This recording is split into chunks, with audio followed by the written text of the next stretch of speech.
country people, rise up my country youth. We they deserve the best, no evil.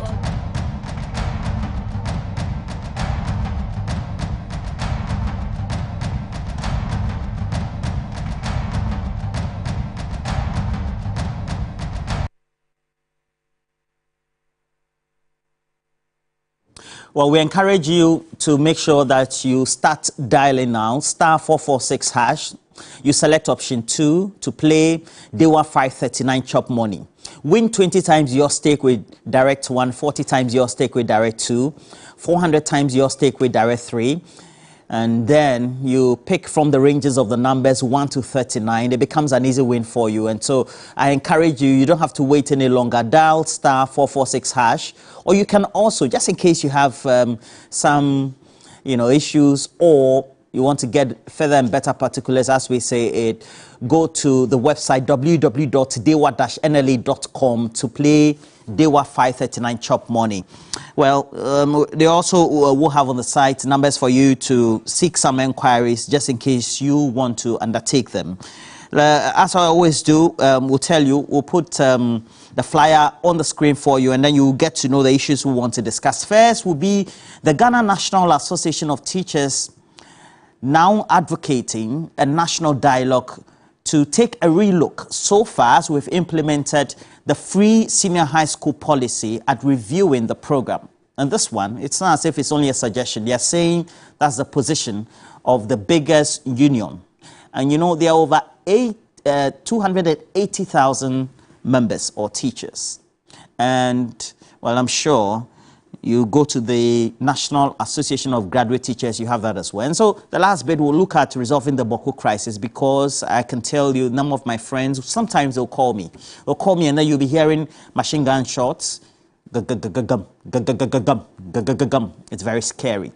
So we'll take a look at that. We'll have Kwesi Kwarteng. He's the PRO for the Ministry of Education. And then also we'll have Dr. Sami Aye. Is a medical doctor by profession, but also a member of the NDC's communication team. And then we'll have from Africa, the Africa Education Watch, Kofi Asare's think tank, and we'll have some dispassionate conversation. Hopefully, if we have the time, we'll open the phone lines as well. The free SHS program, per your experiences, what do you think needs to be done to ensure that we have an improvement of the policy in the first place? And, well, I already can see a number of you already joining us on the stream. Let me just introduce a number of you as well. I see Osman Tanko Otak. Good morning to you. We're grateful that you've joined Awilo Media. Boy Jefferson, Amoda Hamidu, how are you? And then also Hansen Papsino Gerard, Money, Amama Gold, Emeda Nassar, Obrimpong Kaba. Hey, Obrimpong, try and let's chat later today if you have the time. Watching from the UK, we have Johnson Pomebu, and then also Mohammed Muntaka, Abdullahi Jabiru, and we have Nana Pelikofi. Some of these social media names, Charlie. Maxwell Akpabli. Maxwell, how are you? Kweku Aaron from the Eastern region is watching us. Kweku, we're grateful. Samuel Ni Ochre. And then Eric Wahada, okay. And then Zed Makpal, Emiko, Ibrahim Al-Hassan, Philip Abochi, Mahindra Mahama. I don't know whether these are real names, but please sometimes text me so that I get to know your real names. All right. Now, Solly Evans, you've joined Lion Ni.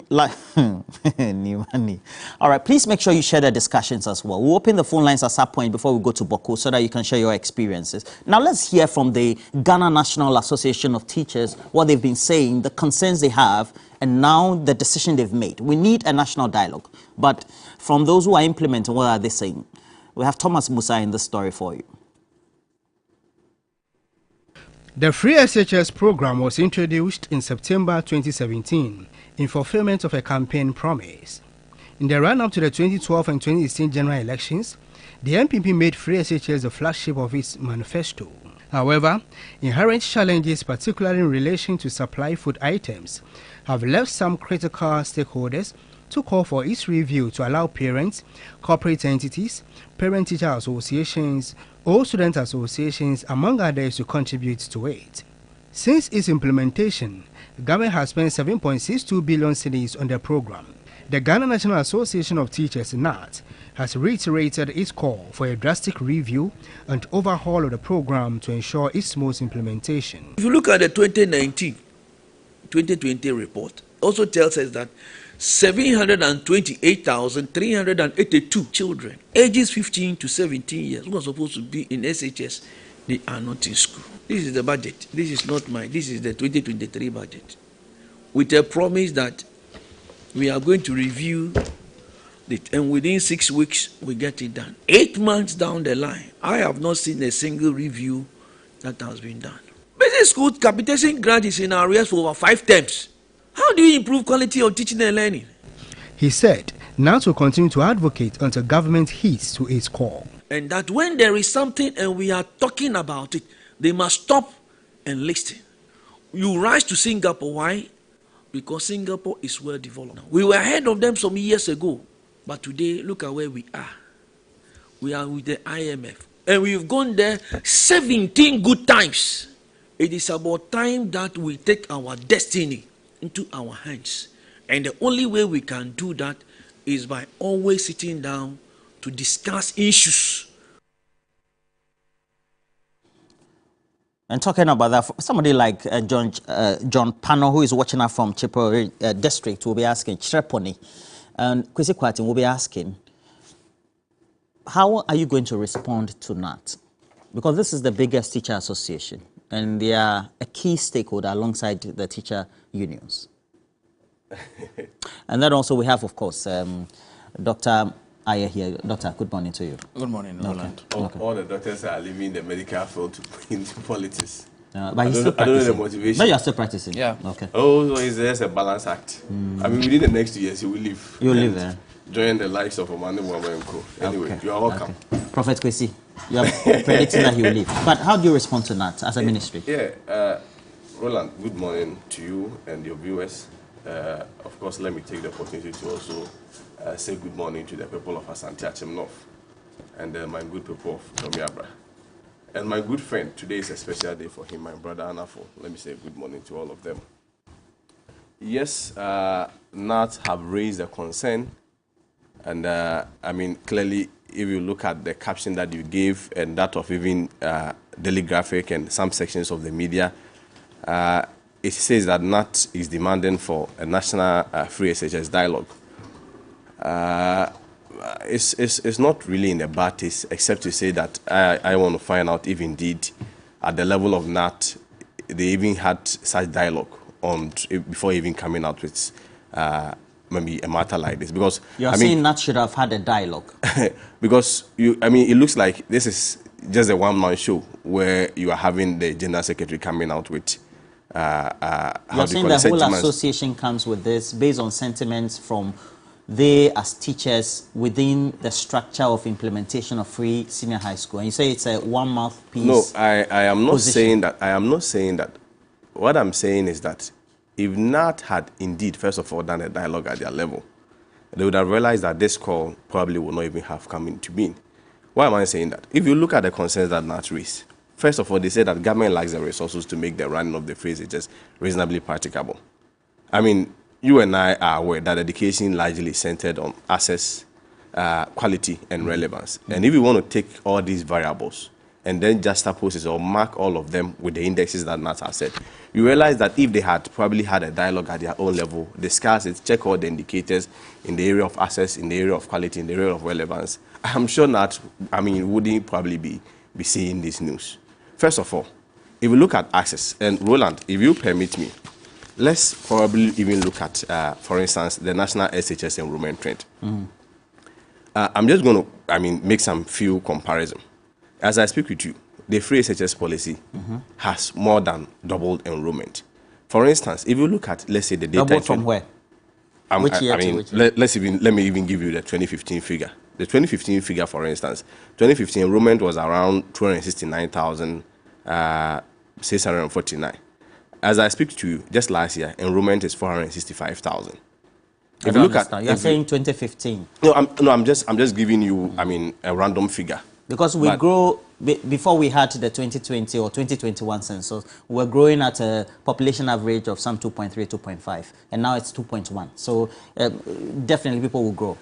Obviously, but I mean, if you also consider, for instance, gender parity, even somewhere in 2017, which was around 0.94, and today, if you want to take the same gender parity figure in 2019, which is around 0.99, it essentially means that you have more people, particularly girls, enrolling in secondary schools. What it essentially meant was that in previous years, families were compelled to make a decision on whether or not the boy child or the girl child who to take to school. So largely, if you have, for instance, gender parity now increasing, what it automatically means is that people are now making choices and making decisions to go to school. And of course, it's a result of the fact that the barrier of cost was removed. And so obviously you have a reflection within the enrollment trend. And there's the more reason why enrollment these days is more than doubled. So, I mean, clearly, when it comes to the area of access, you can see that, I mean, there has been some really dramatic changes within the access. For instance, let's even try to look at, let's say, the figures when it comes to, let's say, the gross tertiary enrollment ratio. Obviously, you know that gross tertiary enrollment ratio, you have to supply it from the base. I mean, more people graduating from the basic level, then to the secondary level, then they have to enter into the tertiary level. All over the world, as soon as the gross tertiary enrollment ratio hits 40% mark, that country develops.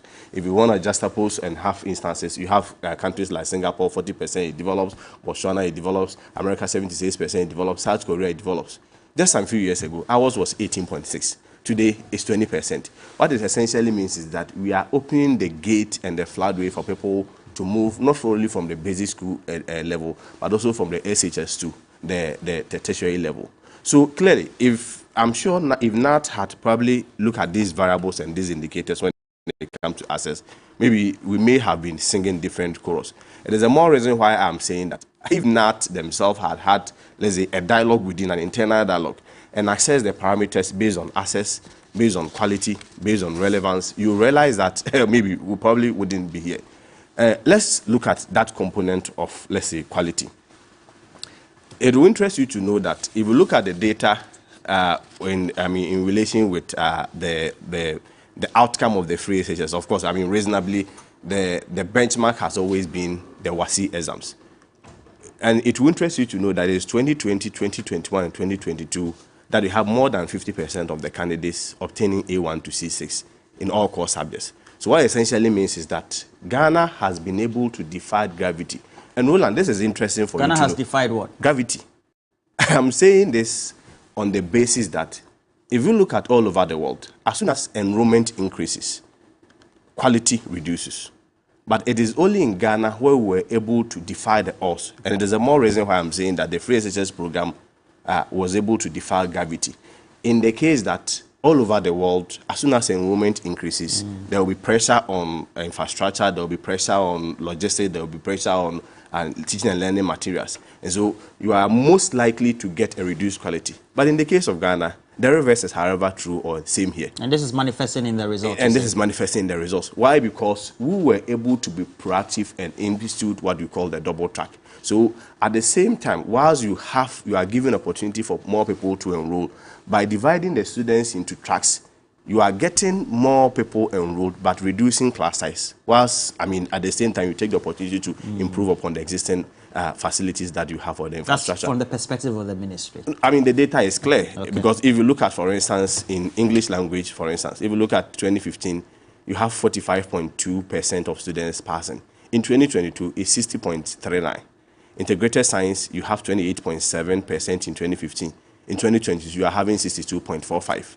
Mathematics, 32.4 in 2015, and 61.39% in 2022. And social studies, 57.4% in 2015. And when it comes to 2022, that's 71.5%. But this is very profound. If we look at the 2015 data, for instance, integrated science is 28.7%. And you and I are aware that when you want to enter into any of our universities, the requirement has always been that you have to pass all the core subjects. Well, so what it essentially means is that in 2015, only 28.7% of our students had the opportunity to enter into tertiary.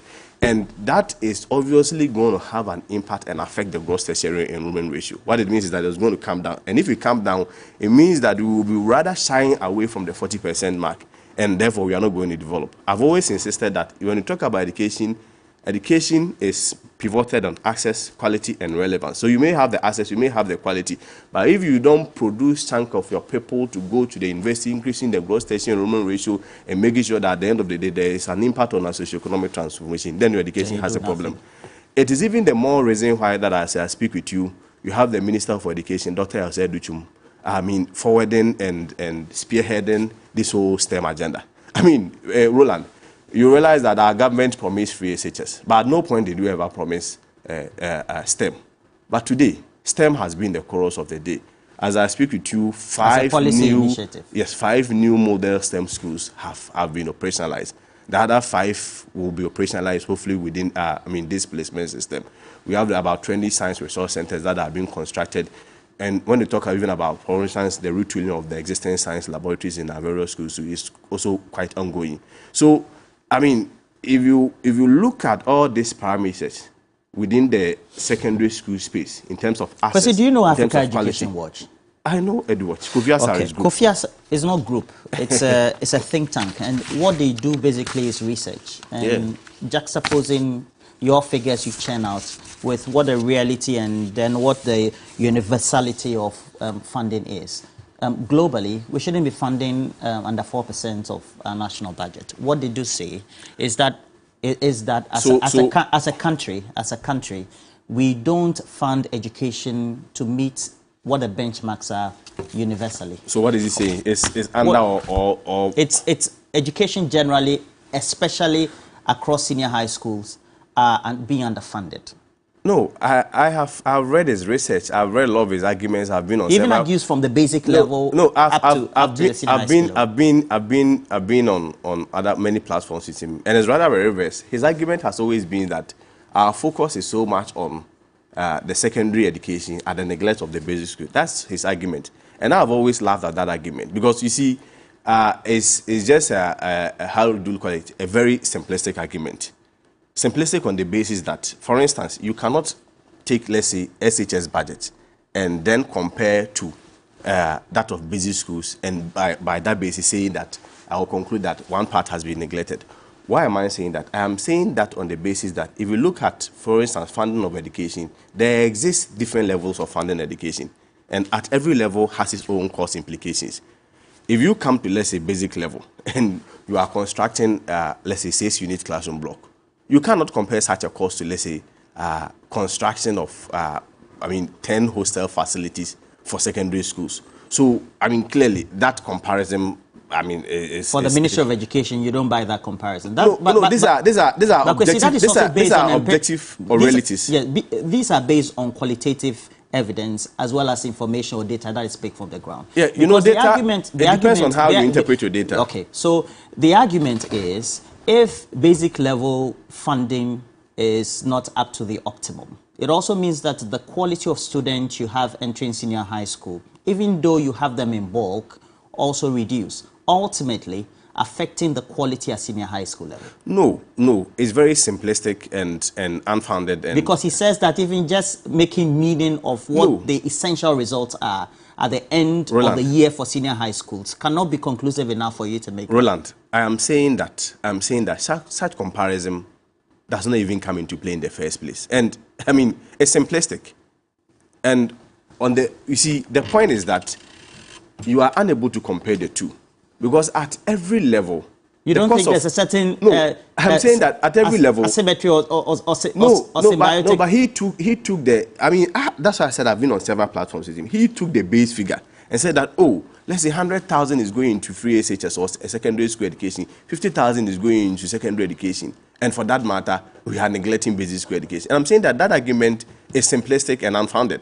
On the basis that if you look at the cost of educating, for instance, let's even move from... If you look at the cost of educating a medical doctor, It can't be the same as the cost of educating somebody in crèche. I'm coming.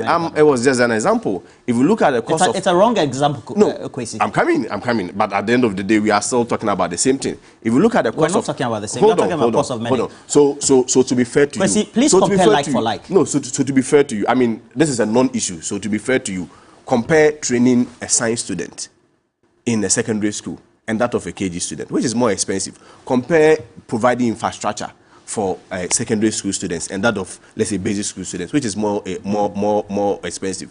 Again, you see what? So, Kwesi, what works for Africa Education Watch is that if you hypothetically give more funding to basic education at the public school level, that science student at the secondary school level becomes more knowledgeable, and so the quality of that science student is better, and it makes the output from the senior high school level better to contribute to national development after entering tertiary. That's the argument of Africa Education Watch. No. You see what he does is that, because what they say, we're just doing wholesaling. Everybody has to go.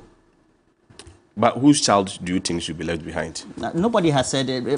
The argument is that the person's child that is entering senior high school should be knowledgeable enough because that person is competing with other children from the private schools. So what is your point? I mean, I don't. So my point is that the quality are not the same from public basic to private basic. I think right now you are introducing a new argument. So you want to say that at the public school level, in terms of quality. We're talking generally about quality. And you are saying that Africa Education Watch argument that the underfunding, if you look at how the trajectory is at basic school level, at the private level, should be equitable to how the focus is also for the senior high school level and also tertiary education, because there are trends of quality that should translate from one level to the Roland, other. I mean, I'm not sure my point came out very clearly to Okay, you. Please establish your point. Because I don't get your point. What I initially said it, because at the end of the day, the whole argument is pivoted or centered on funding. And I want to remind you that it costs differently to educate different categories of students. It's just simplistic. Well, true. So you cannot just use a base figure and say that because what you compare at the basic school level and the SHS level is not the same, essentially means that a portion of the basic schools are being neglected. No, that is so simplistic. Again, there exists other sources of funding when it comes to funding education. I mean, if you recall, for instance, if you look at, let's say, the basic school level, apart from what government of Ghana provides, we have donor support and for instance, if you look at Gallup, for instance, Gallup alone was funding about 100,000 schools. In that case, it won't be captured within the government of Ghana budget. So if you have EduWatch or any other organization saying that, because I went to look through the Ghana government budget and I did not see, let's say, funding for SHS and basic school the same, it means that it has been neglected. Okay. Such an argument cannot be sustained. We have Mr. Kwesi joining us from Africa Education. Good morning to you, sir. Mr. Kwesi, good morning.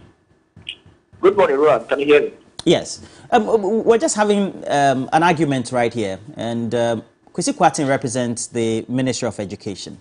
Now, for the subject of inequitable funding across board, if you look at from basic to senior high school level and how there seemed to be a certain undulating in terms of what the focus is, being only on senior high school more than we have for the basic, that tends to affect the quality, as you have been raising as a think tank of Africa Education Watch.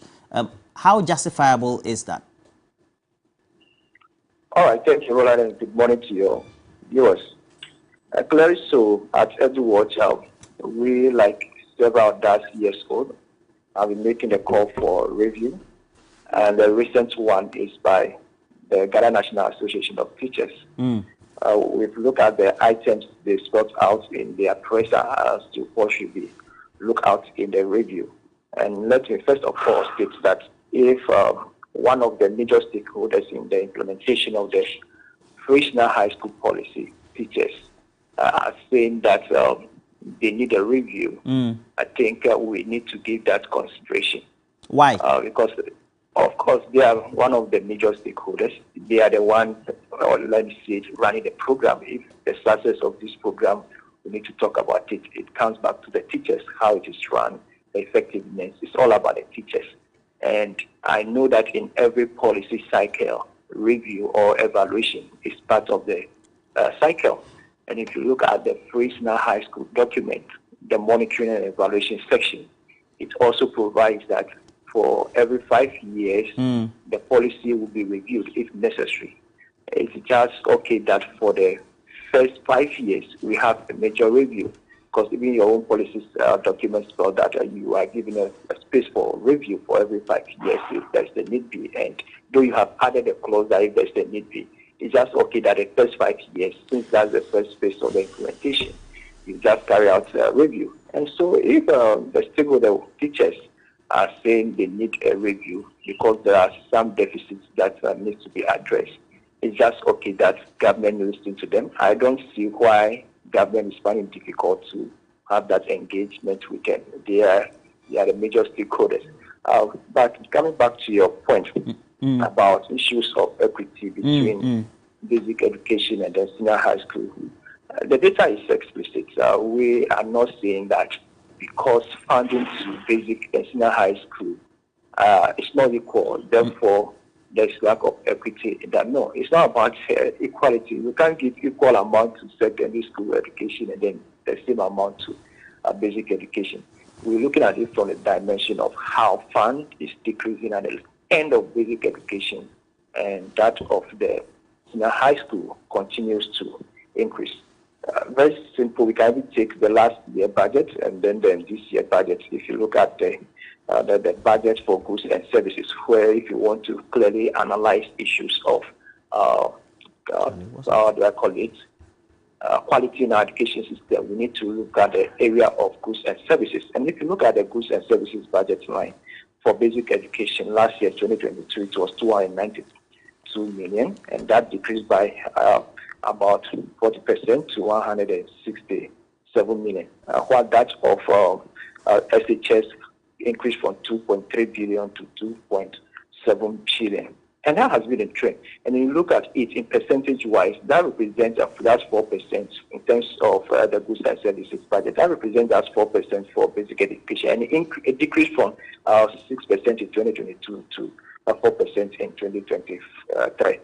While that of the SHS has also increased in percentage-wise. So yes, now. Okay, so what the Ministry of Education is concluding, that you cannot just look at the annual budgetary allocations and make conclusions that because there are upward adjustments by way of the projections for expenditure and also for the reported financial years of the expenditure, that definitely tends to affect quality.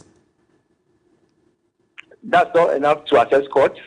That definitely will not be enough an argument to make that it affects quality at the basic level. Well, the data is there about deficits that are existing. You are saying that is conclusive enough? Level. Okay. We also know what is happening at the basic education level. 2023, government at least expected to allocate 80 million Ghana cedis for capitation grants. What government has allocated from that is 11 million Ghana cedis. If that amount, that represents that 13%.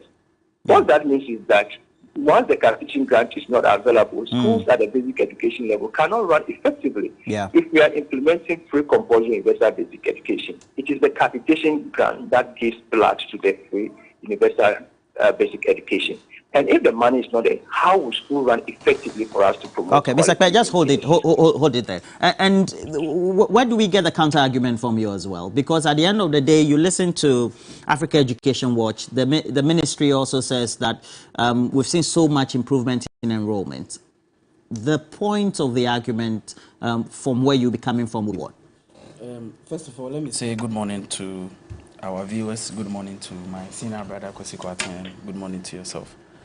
I think my senior brother Kwesi Kwarteng has made a lot of bewildering claims.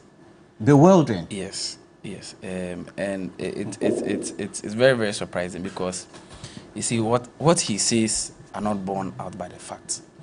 You see, Mr. Kwesi Kwarteng says that if the NAT had sat down as a team to think about what their secretary said, they wouldn't have come by that conclusion. I didn't say that. Oh, that's what you said.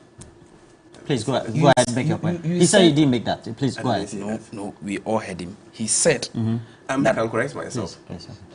Oh, please go ahead. I was quiet. When you talk, I was quiet. You see, the thing is that he said that if the secretary had consulted the whole NAT body, he wouldn't have made that claim. And he thinks that it's a one-man show. I said this. But he has forgotten that just a few months ago, his government came out to tell the whole country that per their consultations with the IMF, there are so many flagship policies that will be reviewed, including the free SHS. That's true. Is it not true? The call has been put on And so, hold. Please Mr. Point out, Kwesi it's in this Your call document. has been- so Mr. Kwesi Kwarteng is who is communicating for the government is saying completely different thing from the position of the government. And for me, that's very unfortunate. There's no consistency. The PRO is saying something different. The government is also saying something different. You see, there's this claim that before free SHS, there was not an increase in SHS enrollment. That is an absolute lie.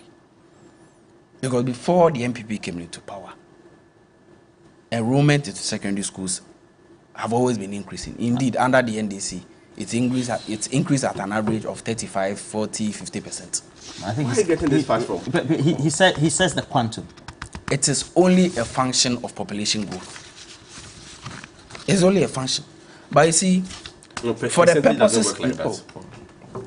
Mr. Kwarteng, please let me talk. Okay. You see, the thing is that the MPP, okay, has created a certain impression to the people of Ghana that they are putting in so much money into free SHS such that they are unable to, fund other projects in this country. And that's not true. Because if you look at the numbers, just last 2 years, the minister tells us that they have injected just about 5.7 billion Ghana cedis into free SHS so far. And so let's even assume that they have only added additional 3 billion to the amount. We are looking at about 8 billion Ghana cedis invested in free SHS. Okay, that pales into insignificance comparing the total amount of money this government has had from taxes, from grants, from oil revenue, from loans. If you spend 8 billion on free SHS, whilst we have accrued over 600 billion, you cannot come and tell the whole country that the difficulties we are facing with free SHS is because we are pumping so much money. What kind of logic is this? It's a fact. That what? They say that they are spending so much on free SHS and that because of that, they are unable to fund other educational activities. And I'm showing you that they have only invested only 8 billion in free SHS. Meanwhile, they have gotten over 600 billion in excess through taxes, through loans, through oil revenue, through grants. And so the reason why free SHS is facing difficulties is because there is no genuine political commitment. Then why is it being implemented? Because it's been implemented because there's a commitment. There is no commitment. They took advantage of the people of Ghana in 2015 and 2016. They wanted to cling onto power. They needed to say what the people will buy into. That's why since they've been in power, all their flagship policies, free SHS, one day so one factory, whatever they have done has gone aground. And every parent watching me today knows within them that the government has failed them. And so I certainly agree with NAT, the civil society organizations. Indeed, President Mahama was the one that mooted the idea that the free SHS has to be reviewed in terms of its scope, in terms of the beneficiaries of the policy, in terms of the allocation of the resources. But let nobody in this country suggest to us that the government has spent so much on free SHS. That is why they are difficult. Today, even the free SHS that they have spoken so much about, it's witnessing such sloth. It is dogged with massive problems that completely undermines the relevance for which the policy was set up. Okay. When you look at basic education, there are so many problems. Capitation grant has not been paid for systems. They have difficulties with furniture. They have difficulties with even allocation of teachers to the schools. They have so many difficulties that completely rubbishes whatever they have done. And you see, I have listened to the CSO. Yesterday, I read a document from most of the CSOs. There's one they call ICDP. There is Star Ghana Foundation. There's World Vision. They issue a document I can even send to you, where they catalog all the problems facing education in this country. Meanwhile, the government tells us that they have invested so much. And so how can you invest so much and the policy you are purporting to invest in witnesses this problem? The only conclusion one can make is that there is no political commitment. They are not interested in doing anything. They are only being pedestrian. There's shallow populism all over the place. Indeed, President Kufuor, when he was in opposition, he was asked the amount of monies that will be invested in free SHS. He was there bundling about figures. So there was no thinking through the policy. They were only doing political propaganda. And so we are certainly going to join any civil society organization, including President Mahama, who is the NDC's flag, but who has made a point that when he's being voted for in 2025, so much thinking, so much research, and so much planning will go through the review of the free SHS policy. Indeed, the government has already said with their commitment to IMF that they are going to review the policy. Just that Roland. It will fly. You see, it is against their own commitments that reviewing of free SHS means cancelling. And so it's a political blunder if they come out openly to say that they review. Right. Okay, so we still have from Africa Education Watch, Mr. Kwet there. But let's come to the practicals. Because I know that, because I allowed you to just oppose your argument or try to situate your argument with the figures that you have from the ministry, of which I'm also privy. So, but at the end of the day, practically, you are a teacher, right? You've been a teacher before, or you've not been a teacher before? You've not. Roland, proceed. Okay. So practically, when you go to some of the top schools, the parents augment resources provision from their own pockets. Has that come to your attention? More so, the functionality of the PTA is not like it used to be before. So the headmasters are afraid even to make commitments to ensure that the allocations or the needs, the resource needs of their schools sometimes are shifted to maybe the chairs of the PTAs, etc., to ensure that the parents themselves made the commitment. For example, if it's some of the top schools, if they are mowers, the parents will have to bear them. Hitherto, they will have to be billed. And then if there are needs for augmenting provision for food, they have to do it themselves. And parents are taking money out of their own pocket to do that. Are you aware some of these things have been done? Roland, I'm going to answer you, but before that, you gave me the opportunity to put down some of my points so that I can quickly respond to them. So I'm sure from responding, we could then proceed to yours. No, you answer mine and then you do that. Oh, we can do the reverse. I mean, to be fair, if you are able to give me some of the schools that parents have contributed, we'll quickly. Are you saying you are not aware? I mean, you are making a claim. And I'll be glad with some list of schools. You see, Roland, I should give you list of schools. What essentially happened? Are you saying you are not aware these things have enumerated that true? That at the end of the day, the Free SHS Secretariat, neither the Ministry of Education or GES, is against any voluntary contribution from parents. We are not against that. I mean, let me state that explicitly clear. That at no point is the Secretariat or Ministry of Education or Ghana Education Service against any voluntary contribution by any whatever association or parents or whoever that voluntarily contributes and say that we are going to get A or B or C. I mean, I think it's Wesley Girls. We have the Old Students Association also contributing to build refurbish a lab for them, even though the Ministry of Education also gave them one. So nobody is against that. But if you look at how the context within which you have put it, as though logistics or resources were not there, and based on that, such mobilization had to go. No, at no point did such happen. You see, there were claims again, by, for instance, EduWatch, that St. Peter's, for instance, were engaged in that, where monies were being taken from students to with the whole idea about going to get them food. But as I speak with you, at no point have we reneged on our responsibilities of taking food to the various schools. So yes, I mean, you may ask that question, but the fact is that we do not have such a complaint where, I mean, we have formally the secretariat or schools bailing students to provide food or whatever logistics.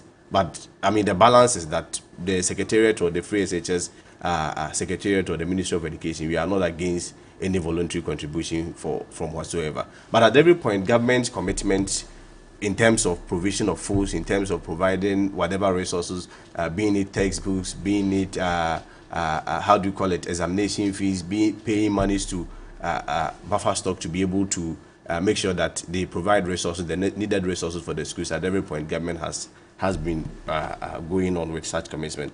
But Roland, now to come to, I mean, the points that were raised by my brothers. You see, at every point, you see EduWatch talking about allocation of monies to schools. And at every point, their argument... Based on empirical data.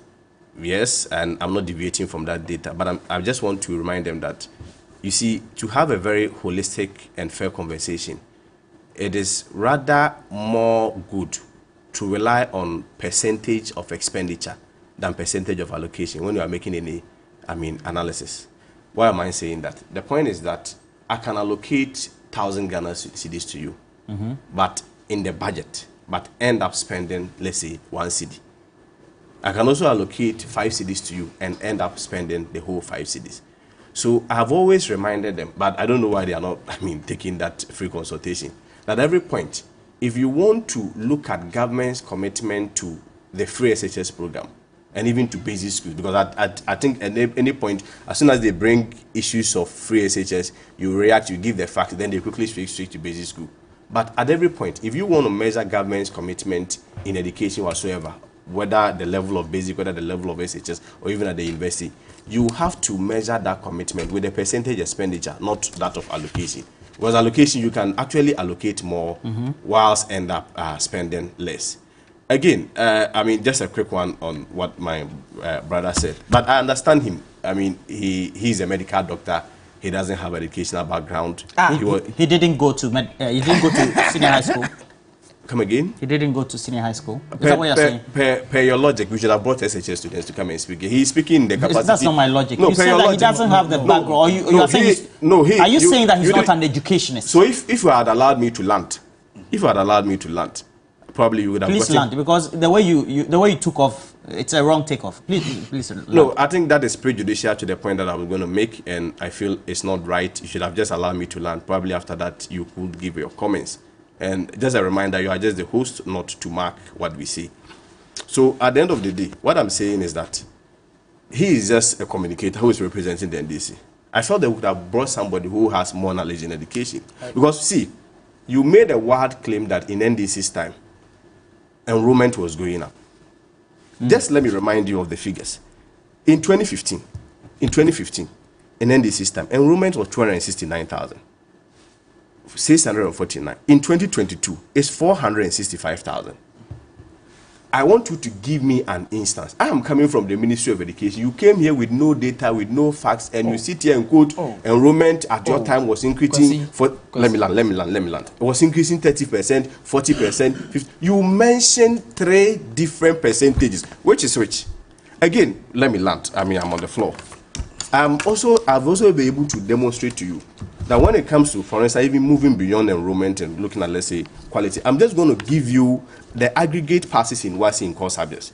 In 2015, in your administration, it was 45.2. In 2022, it was 60.39. 2015, integrated science, 28.7. In 2022, it was 62.45. 2015, mathematics was 32.4. In 2022, it's 61.39. Social studies in your administration, that is the best that you had. In 2015 was 57.4. In 2020 is 71.5. Now, let me also even give some random schools in terms of how they were performing in your time and our time. And at the end of the day, you then conclude whether or not you were doing better. Roland, Let's look at this. I'm not going to mention school like, let's say, Presec Legon, but Presby SHS in 2015. Where? There are many Presbys. Is it this place? Manfi. Oh, where? No, around the this Ekropon region. This Ekropon, yes, there's one Presby SHS in Ekropon. In 2015, in terms of the improved pass rate in 6 subjects, in your time it was 0.95. In 2022, we are having 57.88%. And I'm not going to land there. I'm also going to give you a school. So the Presby, I have the facts here, is actually at Mampong, so within the Ekropon enclave. So let me give you another school, Odogono SHS. Odogono SHS, during your time, the pass rate, you were recording 10.34%. How come within this time we are recording 46.05%? And these are data which you can verify from WAEC. Let's even say that the Ministry of Education, because I'm a politically exposed person, I'm not giving you the facts. You can verify from WAEC. Let me give you a school like Ahantaman. You were scoring 0.2% out of the 100. Let's say if you take 100 students, just 2 of them. It's even less than 2 because this one is 0.2. Were passing the WASSCE exams. Today, we are having 43.12. So on what basis would you, make such claims? Look at the enrollment as I speak with you. Now enrollment is over 1.3 million. Today, because of free SHS, we've employed more than 85,000 teachers. At the SHS level, and Roland, this is the news that I have to break on your platform. If you look at, for instance, teacher to student ratio, student to teacher ratio, for instance, as I speak to you, is one of the best in Africa, contrary to what Angkor reported and the likes of Dr. Apak reported. It's 15:1. At the TVET level, we have 152,000 students, 537, and if you look at the teachers, with 11,731, also making the student to teacher ratio 13.1, which has to be the best. So largely, if you compare access, if you compare quality, if you compare the fact that we've repositioned our education so that it meets the 21st century demands, clearly, you come to one conclusion that yes, we may have challenges within our education system. And I've always insisted that all those challenges that we had predated even SHS because it's been systemic. Okay. But overall, we should pat our back and say that as a country, we've made some wild improvements and strides. So this one is coming from Child Rights International. And the executive director is sending me this. It says, over the years, we've seen increase in enrollment at all levels. What has been done to reduce the percentage of children who do not get access to secondary education? Even with that, it was as a result of the double track system. Let's remain objective in discussing issues of education. And he also says early childhood education in private school and government schools do not even attract professional teachers. Preparing students at the foundational level is critical to ensuring that you get quality at the free SHS level. Now, Mr. Kpe, from Africa Education Watch, practically, even though the funding allocations have been made, and then also the projections per what the figures are, looks good. What really are the inherent practical issues that you've noted? Of course, we have also gone around, you look at the quality of food that is served, very bad. Sometimes you have students not having enough either sleeping accommodation or classroom accommodation, etc. And these are pertinent issues that, as a parent, everybody faces. And we get some of these interactions all the time, day in, day out. Mr. Kpe, what are the practical challenges that have been noticed from your side as civil society? All right, before I move on to that, let me make the point that, indeed, if you look at the expenditure, this time not just allocation, if you take the expenditure as Mr. Kwarteng wants us to go by that tangent, if you take the expenditure we still come back to the same point that you are going to see decreasing rate when it comes to percentage allocation to basic, while you see increasing rate for that of the senior high school. So whether allocation or expenditure, there's no difference in it. It amounts to the same issue. But of course, the issues we all are aware of what is happening at the senior high school level.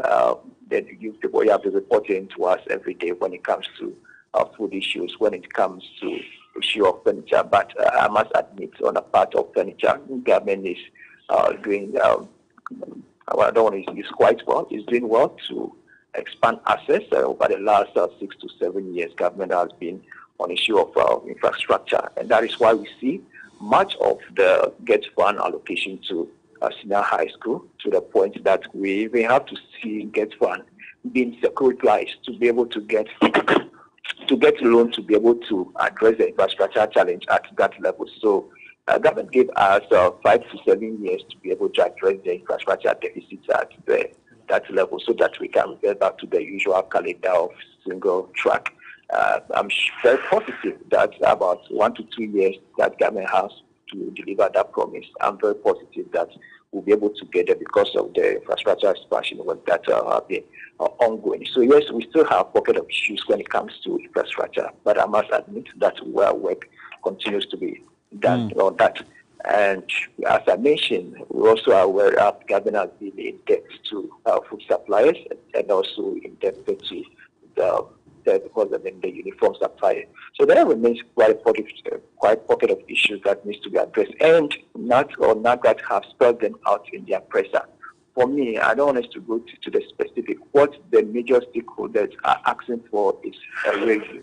I don't see why government is so reluctant on engaging them. The people that are implementing Mr. Akpe, from you as Africa Education Watch, if there are key areas of implementation that would need review, what would be the 5-pointer areas? All right. The first would be to engage parents on their needs to supplement the funding of the free senior high school. We need to get to a point of bringing parents on board. And then we also have to address the equity issue when it comes to those that the program should necessarily target. Because for me, I don't think we are at a point of this whole still is addressing the deficit that the issue of inequity that we are seeing. So we need to address the inequity that is existing in the system. This wholesale approach is not helping. We need to make it more targeted. And of course, you listen to the IMF, they are making the same point that look, the program is not well targeted. And they use the word well not targeted, but of course it's not targeted at all. So it's not an issue of not even well targeted. So we need to also come back to the point of how we address the issue of equity to be able to target it to those that actually need it. And again, once you talk about equity and then targeting the program, the argument people make is how do we identify those that actually need it? We are not the first country implementing free senior high school. There have been countries that have faced it. South Africa is there, Kenya is there. We can go to South Africa and look at what they are doing. They are not doing wholesale approach. They have ways of even addressing the issue of those who actually in the program and should be able to target it.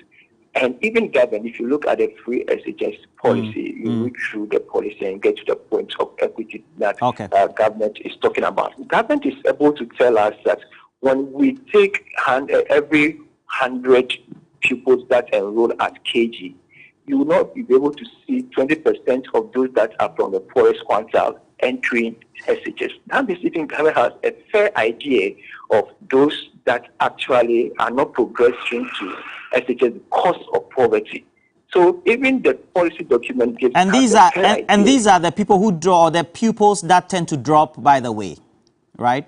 Across the educational ladder.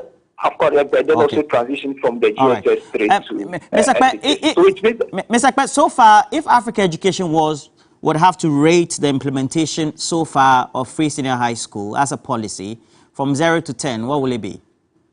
No, I'll refrain from doing that.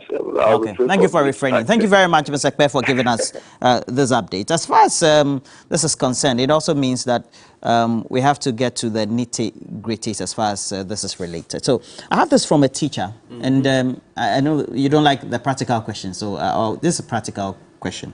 So he says, keep me anonymous. And this is a friend of mine, my classmate, who is a teacher at senior high school. I won't mention the school.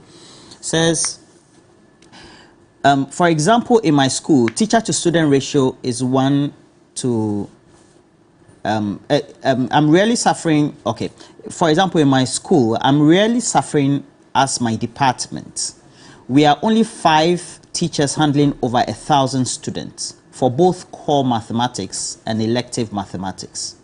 This may not be the situation across all schools, but the picture should not be painted that this definitely will not affect quality. And then I have this one also that says that while politics is important, we have to be practical. If you go to the schools, the quality of food that is served is poor. And these have been brought to limelight even by the media. And I know TV3, we've covered a couple of them. How do you answer some of these things? I don't like practical questions, but yes. Anyway. You've seen some of the state of the quality of the food that is some of the schools. Roland, per your own standard. So let me answer the question in the order that you asked. First of all, with regards to the teacher-to-student ratio that the gentleman raised, it's quite difficult for me to really understand if that is really the situation. But quickly... You mean he's lying? No, that's what I'm saying. So I have always insisted that if you had allowed me to land. So what I'm saying is that quickly, even off air, if we're able to give me the name of the school, because the person is anonymous, I mean, you are guaranteed that your perceived perceptions of victimization will not even come to play. But the point is that quickly we'll go to that school. If they indeed need teachers, we'll supply them teachers. Except to say that, as I speak with you, just last month, the teachers that were validated within the SHS space were 85,934. If you divide by the 1331219 students, every teacher should be assigned to 15 students. So the teacher-to-student ratio is 15:1. Of course, I mean, there are instances where you also go into some of the schools, programs like agriculture. You may have about 4 teachers where probably teaching just 4 students and they are running a shift. So it is possible. I mean, this, if it is true, it just, I mean, borders on how teachers are just placed within the various schools, and we'll quickly address that. So I'll take the name of the school off air. And of course, I think the other issue had to do with the quality of food. Roland, you see, to be very realistic to all of us, I wouldn't run away from that debate that at every point we need the best of food for our children. But you see, the point is that if we are cooking for over 1.3 million students, morning, afternoon, evening. Who are the beneficiaries? Yes, who are the beneficiaries? It is possible that within one of the days, you may get some students, let's say 5-10 students or 1-2 schools, raising those isolated incidents on quality. I've had friends who work with the audit service. They go to audit schools, sometimes Western North, Western region, and they tell me, sometimes they call me, they say, sometimes the schools don't have supplies for about a month. So students sometimes will have to depend on a certain grain. The same grain will be cooked. If it's rice pudding, you have rice. These are instances that tend to happen. And these reports are brought to us. Are you saying that these are isolated or they are just not real? Roland, you just repeated your question. I mean, just that is in different forms. So I'm also going to proceed with the answer that I was giving. Quality.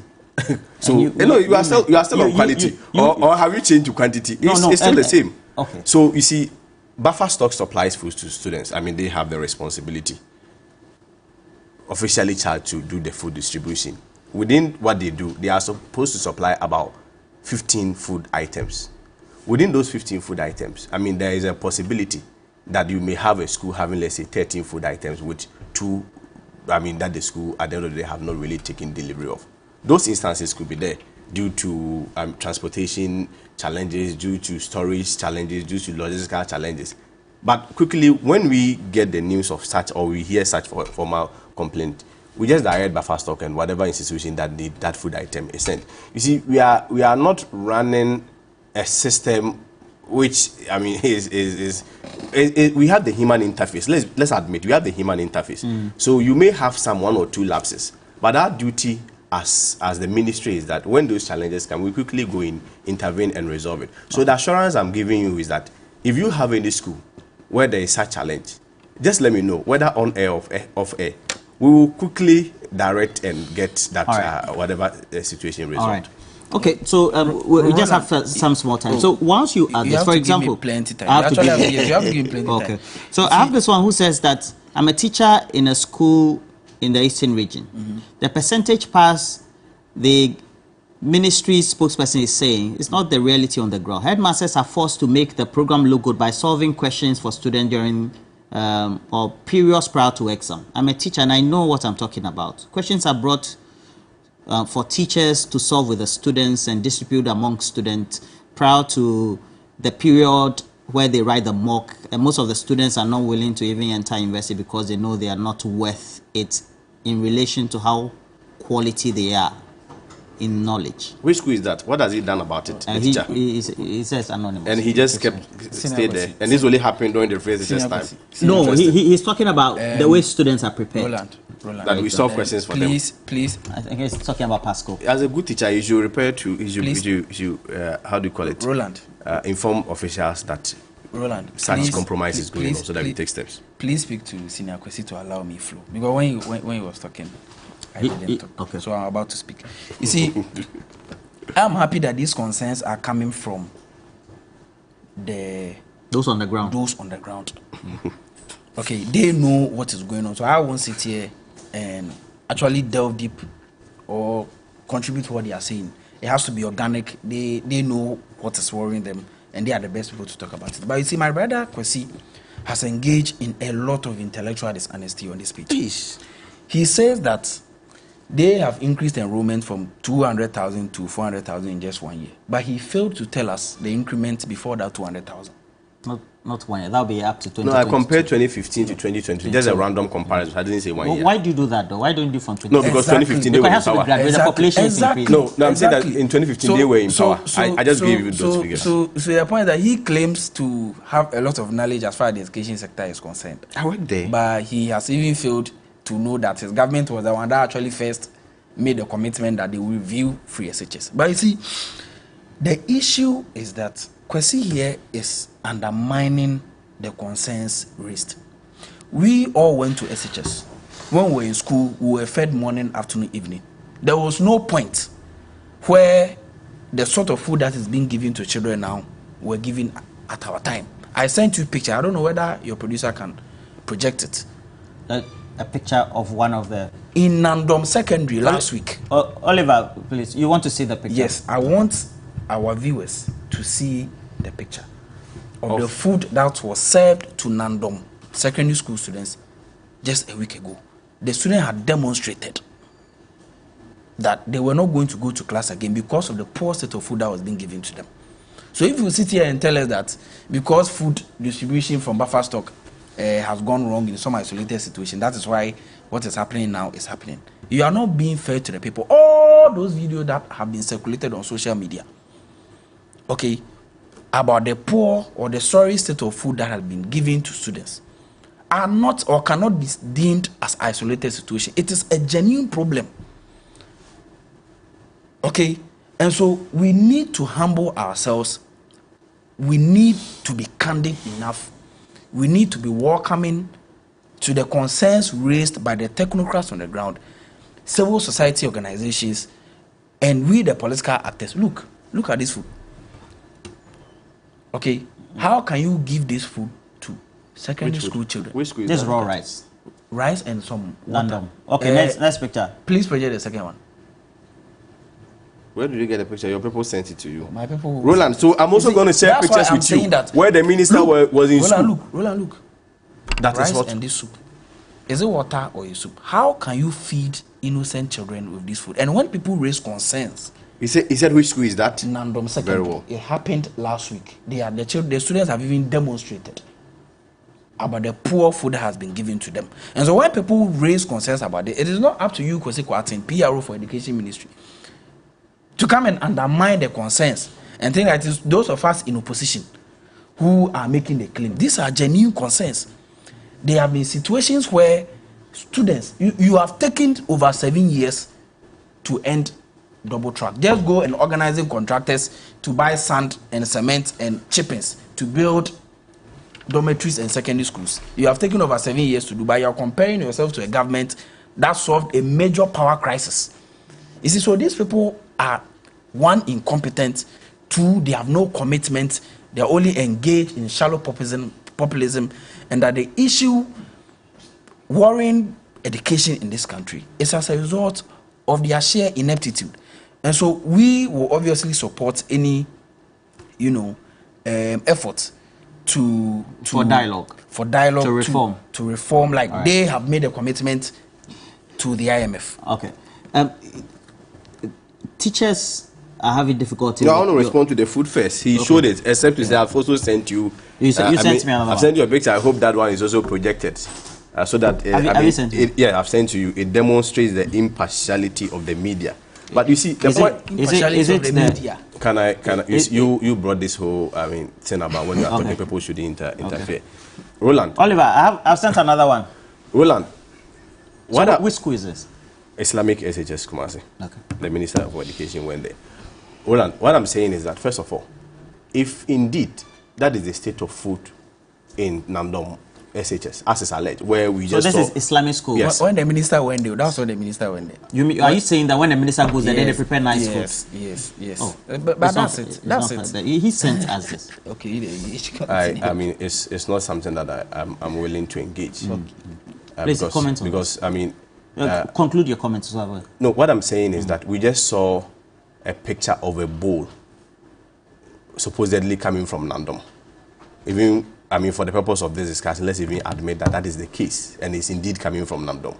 The assurance that I'm giving as the spokesperson for the minister is that I'm going to forward it to the minister so that whatever intervention, we quickly intervene. I mean, this is disgusting. It is not food that people ought to eat. That is if it's coming from Namdom. So we'll quickly intervene. So that is the assurance I'm giving you. Just a picture, and I'm surprised that that was even shown on media, that a picture of a supposed bowl with no students, no uniform, allegedly coming from a school. That's fine, but we'll quickly intervene. But you see, the point is that... So that's when it's alleged. But yours is true. I have shown you faces and a school. But we have also shown a number of stories. You projected a bowl with food and the soup, and supposedly, I mean, to be for students. But the point is that the assurance that I'm giving is that if this is true, we will quickly look into it and make sure that the right thing is done. That is the assurance that I'm giving you. We want to take some phone calls so that people will get some. Very well. Okay, please. Mr. Kwesi Kwarteng is willing to take some phone calls to address one or two other issues. And so we're putting the numbers on the screen, and then we'll do cash out subsequently. Now, this one is from Onyamedeshe Kofi Boam. It says, why is Kwesi Kwarteng? And this one is coming from your constituency. Your constituency is Asante Achim North.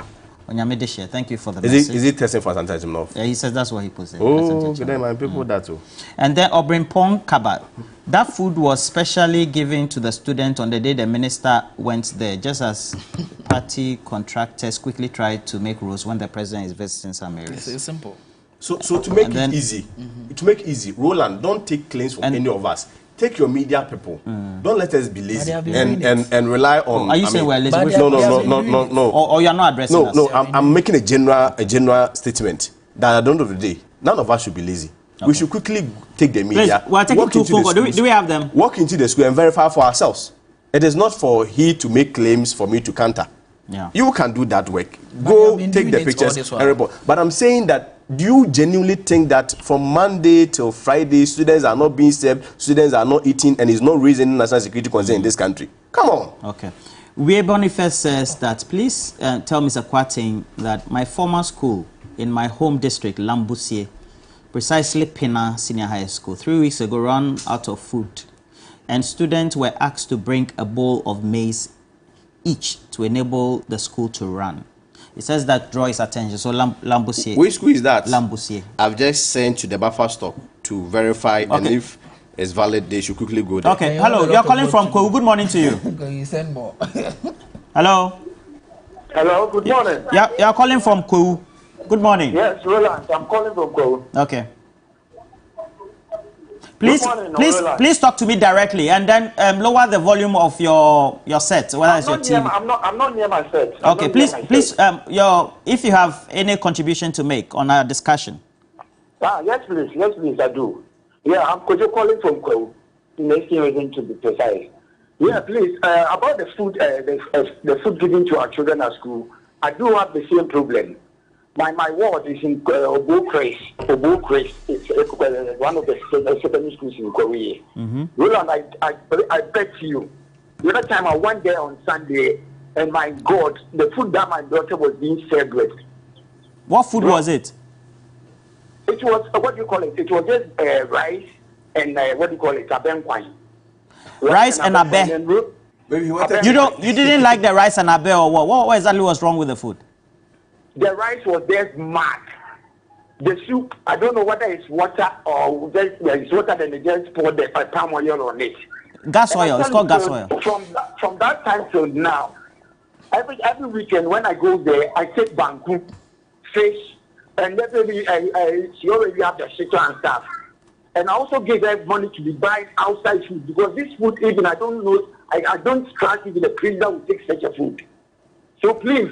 Thank you. Thank you very much. Thank you very much. No insult. No, wait. Let me take one more call. So you want to respond to that? Yes. Yeah, I want to respond. Yeah, it says this morning. You know the school. This morning, what TV3 has done successfully is to be able to consistently shift the goalposts. They started with quality. We demonstrated to them that the free SHS has produced quality. Then they quickly, let me land. Then they quickly moved to access. Then we demonstrated to them that in terms of access, we've done well. Then they shifted back to infrastructure, and we demonstrated to them that we have the STEM schools. Okay. Now the argument is centered on food. We serve 1.3 million students morning, afternoon, evening. The assurance I'm giving to parents, children, and everybody is that the government is doing their best. The Minister for Education is doing their best. Yes. Wherever there are challenges, we will quickly go and resolve it. Except to say that we believe that as a media station, whilst we report the unpleasant side, as a country, we should also demonstrate that we've done some good things and also do them. Okay. So next week you have to take us to one of the good sites. Yeah, the labs. The science laboratory. Hello, sir. Hello, sir. Hello. Yes. Yeah. Where are you calling from? I'm calling from Edukrom. Edukrom. Yes, please. In the eastern region, people are getting. Okay, please. What's your practical experience to the debate or the discussion? Roland, let me say this. I'm a teacher and a house master besides. What exactly is going on? But the food they served. So when you go look at the food they serve, you can have half a ladder and then some kind of stew. It's very bad. Let's not say that. Let's not make it politics. It's very bad. They need to just address the issue and stop making it politics as if they are defending. We are on the ground and we know what is going on. So if your man should just stop saying that defend that they have not done anything. When you come to the school, we let me have food. We have served rice for almost a month. And it's rice in the morning, rice in the afternoon, rice in the evening. Why are you doing that as teacher? You should be changing the food for them. You eat rice every time of the day. If you make mistake, transferred. Your head will be transferred, or they've been doing it in the second one. All right. So we just don't take pictures of this. Points made. Yeah, you know how it is in Ghana. Can I react to this one? Yes, please. You see, I'm just landing because I'm a resource person. So you give me the opportunity. Maybe next time you speak. Mr. Kwate, please. I love the fact that you are telling. I'm thinking on the subject matter of the whole claim that when teachers come out to report incidents of, let's say, challenges within the school, they'll be victimized. I've always not subscribed to it. But is it not true there? No, in the sense, it's true. No. You see, within TV3 here, you have your own official way of communication, and there's a formal way of corresponding issues that are related to your work. Every organization has same. It is only in government of Ghana that people expect that if you are an employee of government, you shouldn't use the right channels, and I find that quite problematic. Beyond that, let's even admit. Let's even grant that what they are saying even is true without even admitting. What is preventing them from speaking through NAT? What is preventing them from speaking through CHAS? What is preventing them from speaking through their mother association? So if the argument is that individually, when you come out with the facts, you'll be victimized. You have, associations that you speak through, and those are your official mouthpiece. So what is preventing you from speaking to them? So it makes it quite difficult to believe and ascertain whether indeed those claims are indeed true. But you see, as leadership, Roland, you said the claims are lies. Roland, if I had wanted to say lies, I would have just said it. What I'm saying is that it makes it quite difficult to believe because you see, teachers don't just make claims; they speak through their unions. I'm not sure the argument is that the whole union will also be victimized. So now you the whole agree that union the teachers spoke through the unions and the union made their no, position? No. But you say at some point, I am reacting. it's only one person who made the decision. No, I am reacting. I am reacting to the fact that he said that when they come out to make such claims, they'll be victimized. And I'm saying that, I mean, that cliche have been abused, if you ask me. More especially when there are official channels of communication, one. And even beyond that, the teachers themselves have associations that they can speak to. Okay. But, I mean, the point is that you have whatever... Yeah, the point is that whatever concerns as a ministry, our whole aim is to resolve it. And don't let us pretend that all the challenges probably that is coming within the education sector were born by the free SHS program. If for nothing at all, the facts are very clear. So now let's cash out. We have a giveaway we do on the show. It's called cash out. So you have to dial the. Please take your phone. Are you giving us cash? Yes. So dial the number *439#. *439#. *43. Please go through. It's only 5 cities. Which number? Okay, let's count down. 3, 2, 1. We have the winner for now. Please do it. You win. You may win. There's a problem. Okay, so the first winner is *439#. The first winner is 0550389 number. Going. Now let's do the second one. Let's do the second one quickly. We'll try and call the first. Try and do it. Dr. Aye, try and do it. Okay, so the second one. Let's do the second draw. Are we donating or we are getting? No, it's not. You are playing cash out. It's not donation. Okay, 3, 2, 1. Cash out. So the number winning this time is 0243731. Continuing. So, yeah. Okay. Can I wrap up? All right. So we have Manterim Godfrey, who says, please tell Kwesi Kwarteng or the MP man to stop what he's saying. There are real practical issues on the ground. Okay, Pablo Humble says, the same person who said NAT is a one-man show is now telling teachers to report through their association NAT. What a contradiction. And then double standards. Benedicta Benedicta Ajuanyakun says, Roland, can you please tell Kwesi Kwarteng that he is doing a great job for Ghana Education Service and the MPP as a whole? You should pick it up. Okay, so I have this one from Yao. Good morning. Hello, good morning. What's your name? My name is Annie Kotoka. Annie Kotoka. Please, where are you talking from? I'm talking from Denu. Denu?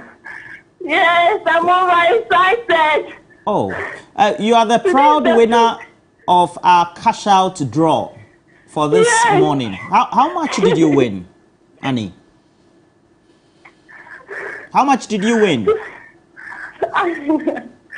I'm just very excited. This is the 5th time playing this. And this is the 5th time. Yes. Okay, Kwesi Kwarteng, try and be play. After this, okay. So, thank you very much, Annie. We'll try and get 1,000. Oh, okay. So please make sure that you send through the short code. We have *439#. Roland. Now, Nana, yes, you wanted to say something. Mr. Kwesi Kwarteng is singing on both sides of his lips.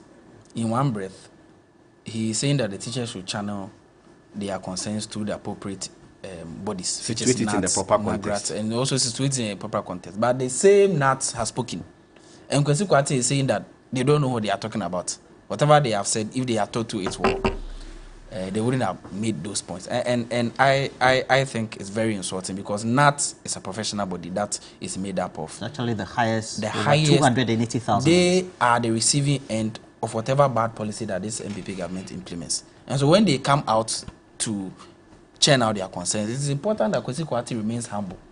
You see, he is the PRO, so of course his inclination is to defend the government and also make sure that government is seen in a good light. But the point is that these are genuine concerns, and that it is not just a mere coincidence that only few schools.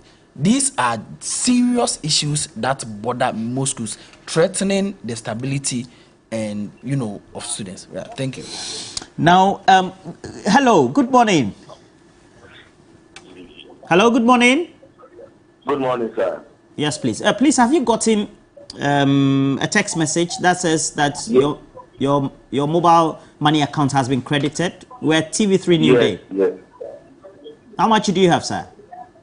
Yeah, I have 1,000. 1,000. Please, I'll send you my number. Yeah, Okay, please spread the word. The hashtag is *439#. Okay, *439#. Okay. Okay, what's your name? I'm Abdul Majid. Abdul, where are you talking from? I'm talking from Medina. Medina. Charlie, take care. Okay. Okay. All right. Nana Yao Bromsey, we have to go for a break. Because of the poor implementation, teachers are now taking monies from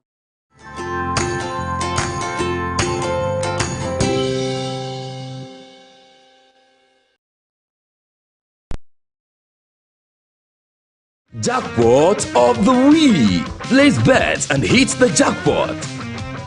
Log into the 1xBet account.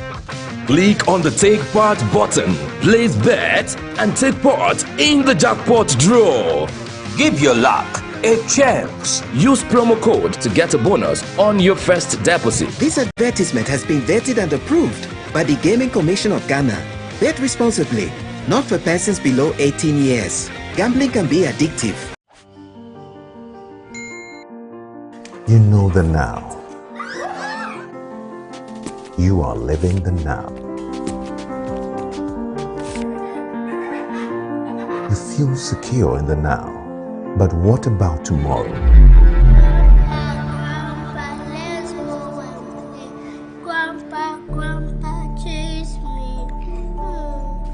What happens when you can no longer do the things you love? What happens to your loved ones when you are no longer here? Get Mikakrawa from Prudential Life now and protect your future and that of your loved ones. With as little as 3 Ghana cedis, Mikakrawa covers you in case of death, total and permanent disability, or critical illness. Saga, Abraboy, Uncle Tabu, a dead and Danny, the plan of that 45 city, intimate Jordan. No sweet Miss Everboard that 5 reasons here, Nadal, *778#. Oh, I'm telling you this year. Come with this year. Come with this year. Everybody knows Acrobato. And if you know Acrobato, it means you know M-Punch Homeopathic Clinic. M-Punch Homeopathic Clinic is my pillar. Let's hear what others are saying about M-Punch Homeopathic Clinic. Who will be careful M-Punch one? Chesena me ankasa me period no say problems wom ntina ma wo ho idea ma me papa chesena nya asem ketewa na me kwan point no mo hwe me modem no mo hwe bibia na so mo meduro me fire no ene ma won kra me enu kofro kwa na mkwan mu a eba and everything yourself me ma me no adwodwo eda ho a wontumi nante ene ne ko end point o mama no nura ene ne wan idea watimi asori anante. That's end point for you. Ofa Roberto, hello. Hey, ohwehwe what che? Okay. A free bra wo di end point what dance. Am me ko ye no. Me Johnson sema na enkoyie en paso na my emre nyina na magina sabema na me be fie for there e ho na nyina jaresa. You heard everything. I have secret. M-Punch is my secret. M-Punch Homeopathic Clinic. I'm free. Am I not forgetting something? Yes, obviously. Flora Mini. Thank you. Can I use the washroom, please? Sure. Flora disposable handkerchief.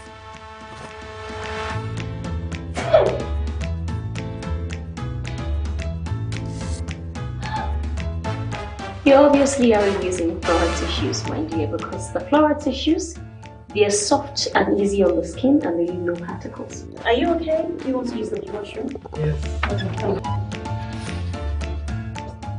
Hey, broke uncle. I will tell auntie.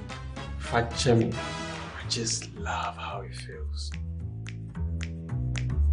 It wasn't always this easy. When I was 26, I got my first chance to perform a surgery. Can I have a selfie? Thank you so much. So I was holding the scalpel. My hands were trembling. Excuse me, ma'am. Can I have your autograph, please? Sorry, sir. Yes, go on. Well, then, as soon as the senior surgeon entered the OT, Yes, Dr. Matur. I'll be there in 30 minutes. It's an important surgery. Rain check?